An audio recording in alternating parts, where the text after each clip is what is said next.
and welcome to WeFM's 3 p.m. news. I am your presenter, Rajiv Providence.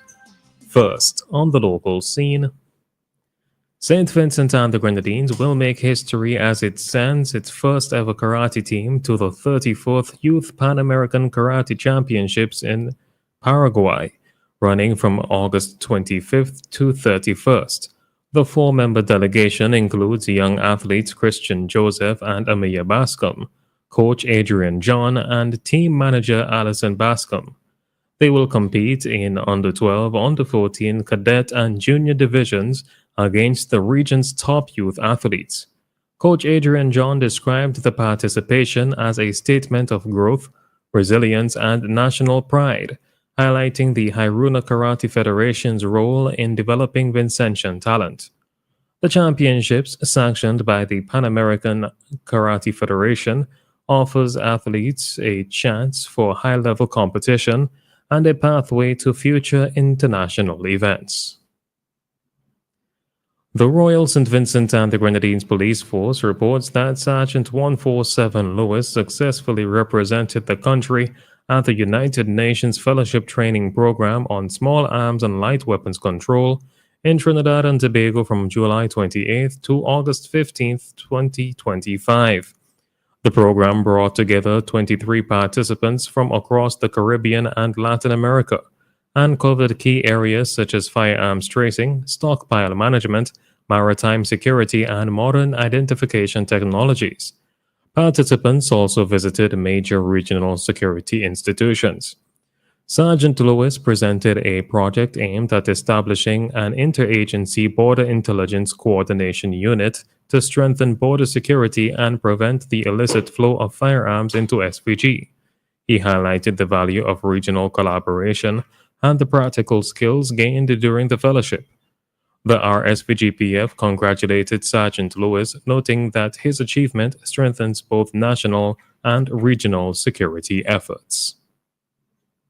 Still on the local scene, the Roads, Buildings, and General Services Authority BRAGZA resumed limited sales of Baysand on Thursday, August 28th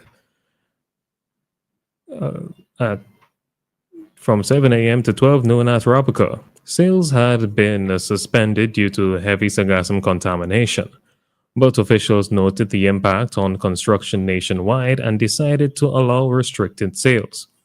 Buyers are advised that the sand may need sifting before use and it will be sold at a reduced price.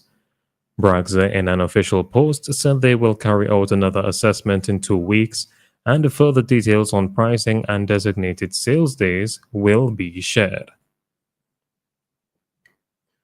On to news in the region. A former head of the United Nations Office on Drugs and Crime says claims that Venezuela is a major drug trafficking hub are false. Pino Alaki, who led UNODC, points to the World Drug Report 2025, which shows Venezuela plays a marginal role in global cocaine flows, with only about 5% of Colombian drugs passing through the country. Alaki calls the so-called Cartel de los Sols a fictional creation used to justify sanctions and military threats. He notes other countries, including Guatemala and Ecuador, are far more significant in the drug trade, yet receive little attention because they lack Venezuela's oil resources or political defiance.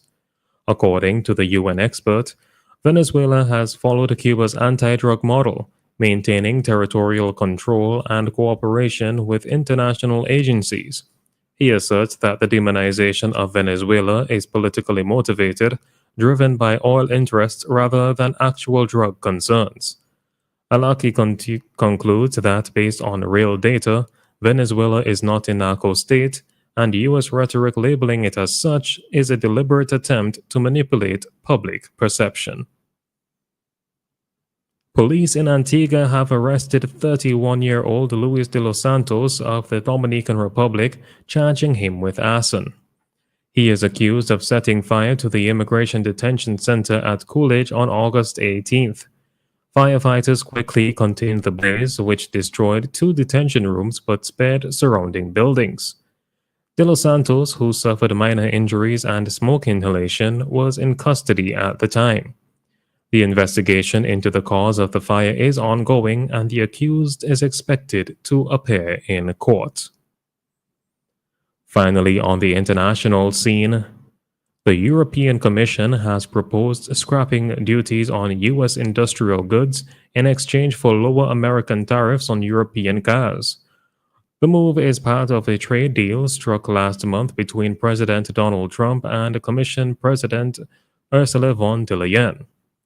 Under the agreement, U.S. car tariffs on EU vehicles dropped from 27.5 to 15% beginning August 1st.